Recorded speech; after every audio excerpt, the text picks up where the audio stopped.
What's up, guys? Welcome to another episode with your boy Phrankleen. Right, indefinite suspension of Dropbox process for renewals. The U.S. Embassy and Consulate in Nigeria.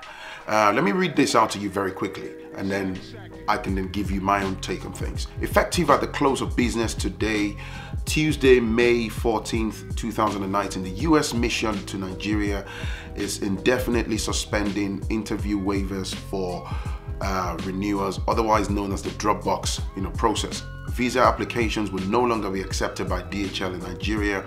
Those who have already submitted their passports via Dropbox to DHL for processing, either at the US Embassy in Abuja or the Consulate General in Lagos, will not be impacted by this change. All applicants in Nigeria seeking a non-immigrant visa to the United States must apply online and will be required to appear in person at the US Embassy in Abuja or US Consulate General in Lagos to submit their application for review.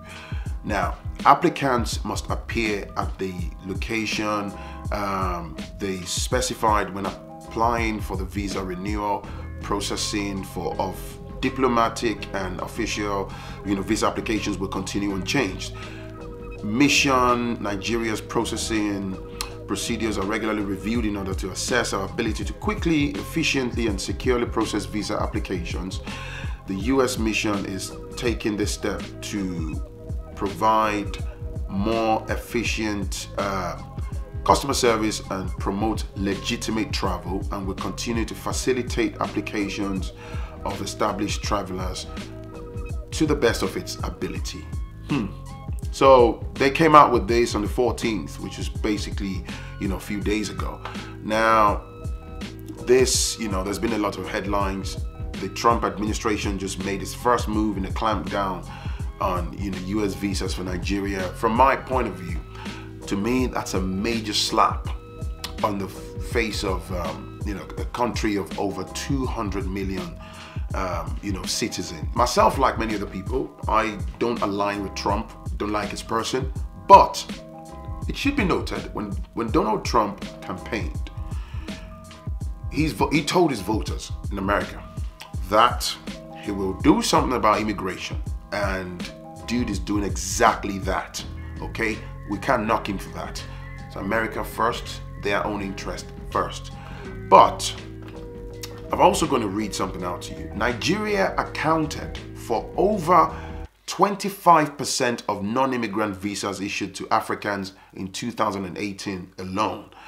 But that may, set to change. That's changed now. The US Embassy, which basically about the Dropbox. So I'll give you a quick background. The Dropbox is, particularly for people who have previously been given visas, say like a 2-year visa and stuff. So if you've used that visa and then you want to then apply for a renewal or an extension, whatever, then the Dropbox is for you to then just put the necessary requirements, put it in the bag, send it through DHL to the embassy.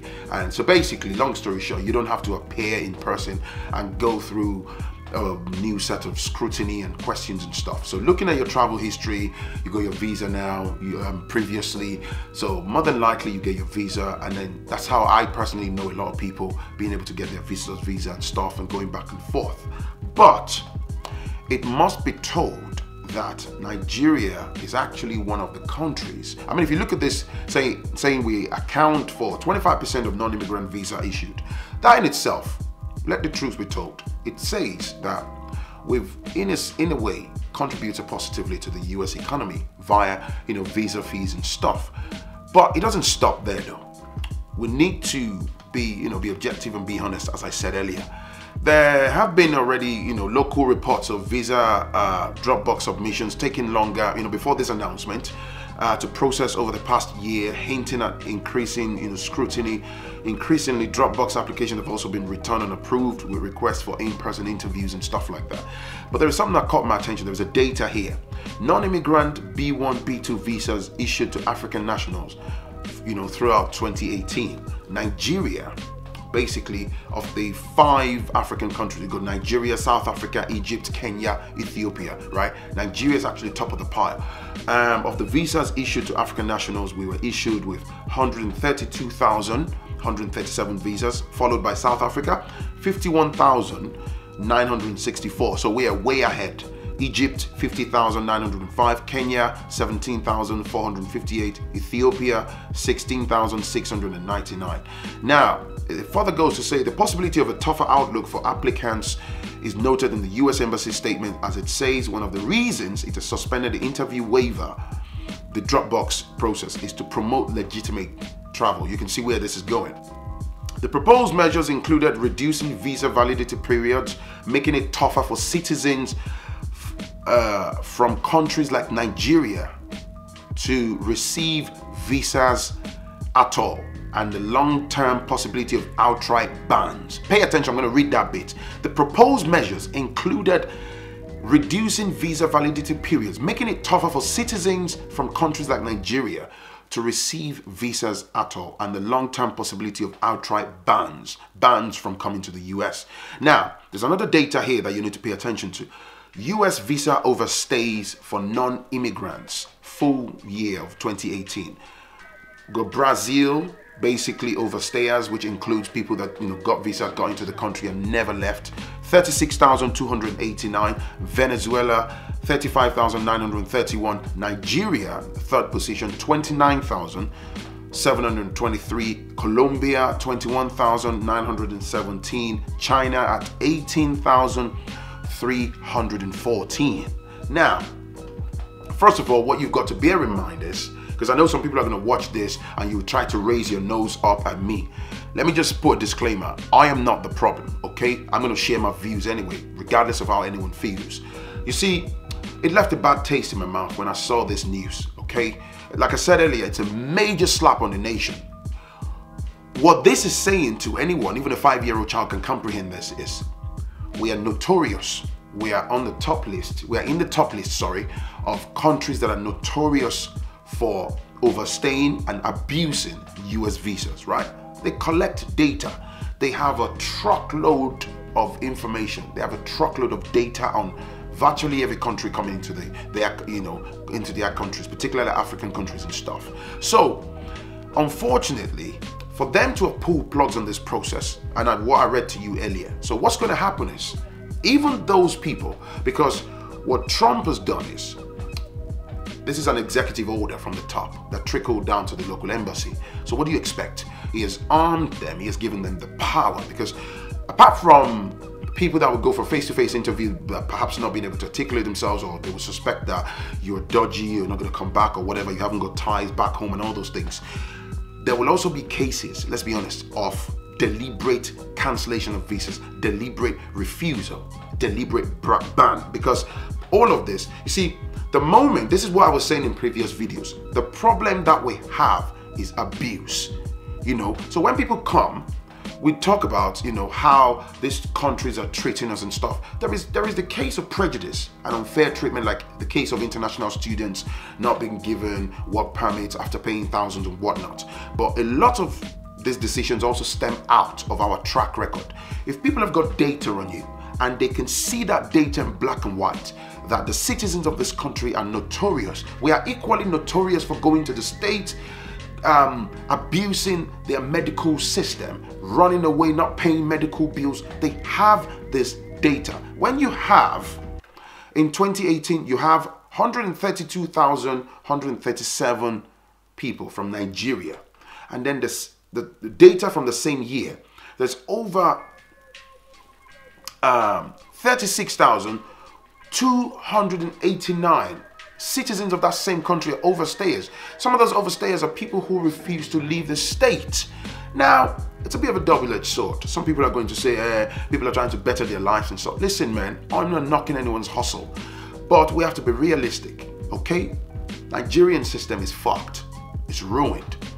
Bad governance, okay? Explains why people are flooding out in droves. It explains why people are looking for greener pasture. Can't knock anybody for that.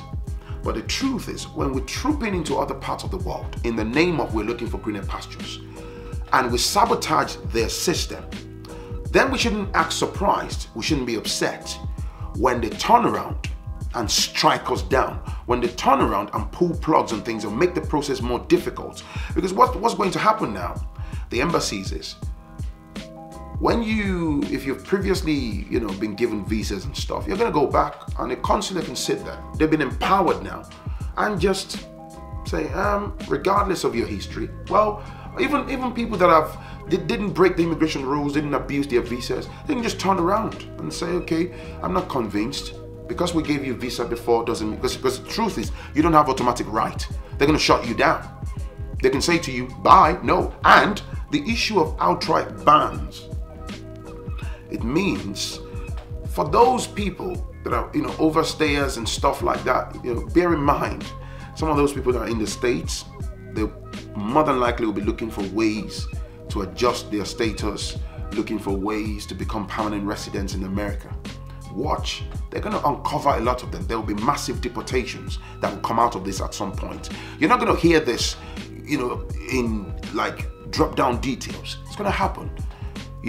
People that fiddle with their applications, or you mislead them, and if you've previously overstayed and you think, I only overstayed for this and this and this, if they deem your reasons to be frivolous, right, they can ban you outrightly. They've already said it. The first thing that I read here is actually from the US Embassy, Nigeria. They said they're trying to promote legitimate travel. That's a careful use of English language. What they are effectively saying is, Nigerians are abusers. They are abusing their immigration rules and regulations. They're abusing their visas, right? We are on the list. We are actually at the top. Like I said, for them to adjust that, to make that sudden change, and this has been going for over a year. So what it means now is there will be major tightening. There will be a huge amount of refusals. They'll have to, because they're trying to compress the amount of immigrants. They don't care how much you spend and stuff. They would damage people's visas. They would damage people's travel records, because now the blanket approach is what I'm upset about, where even the innocent people will be lumped in the same category as the ones who are abusing the system. So everybody now is a criminal. Or let me say potential criminal. They already have a preconceived notion. There's already prejudice. Okay? So people who are traveling legitimately are going to face trouble. This is why I talk about people going abroad and abusing. And when you tell the average Nigerian, they will tell you, oh, hey, because because you're already a British citizen, it's easy for you to say no. This is the sense of entitlement. It's not about being easy for me to say. I should love my people enough to be able to tell you the truth. We abuse the system. And this is the consequence. You see, when you have a barrage of people, we have a long line of people that abuse the system. When they decide to change everything and tighten the process, it affects a lot of innocent people that should have benefited from the easy process. This is what's going to happen. Trump is not playing. Regardless of how you feel, what your views are about Donald Trump, this guy is not. He was the same person that called Nigeria a shithole. They're not playing. We are the ones equipping them. We are arming them with information, data to use against us. We can sit here and blow all the grammar in the world, but the reason we can be treated this way, it hurts. Somebody who is Nigerian by roots, when you read headlines like this, it's a major slap on a nation of over 200 million people, because you're being criminalized in a sense. They're not saying those exact words, but we are trying to promote legitimate travel. Can you exactly blame them? No, you can't. No, you can't. The abuse is too much. The abuse is too much. Everybody and their mama wants to go to the state. Like I said, I'm going to talk about some of the new changes by Donald Trump, the immigration changes and stuff in a subsequent video. All right. You see, Nigerians are known. You travel abroad, you claim you're going there to have babies and stuff. There are stories, there are evidence, there are data of people who abuse the healthcare system in the States. And you know what? You pick your babies, you run. They also know, let me tell you this, they also know there is a high percentage of people that go to the States, they go and have babies, okay? And you collect the American passports, the citizenship for your children, and you leg it, you run. They know the data is there. Everything's going to be tightened up. So all of those things they're going to cut. Look, they are making a massive shake-up. They're not joking. At the end of the day, After all is said and done, what's Nigerian government doing for its own citizens? What are we doing to fix the system in Nigeria? Okay, you really can't blame these people. They let you in, you ruin the process, you abuse it unbelievably. This is the outcome. It's your boy Phrankleen. Let's keep the conversation going on below, okay? Stay tuned for subsequent video that's yet to come in the not so distant, probably in a few days, about some of the immigration changes by Donald Trump, all right? Catch you in the next one. Look in the description for a couple of links so you can have a read yourself, all right? Peace and love. Bye now.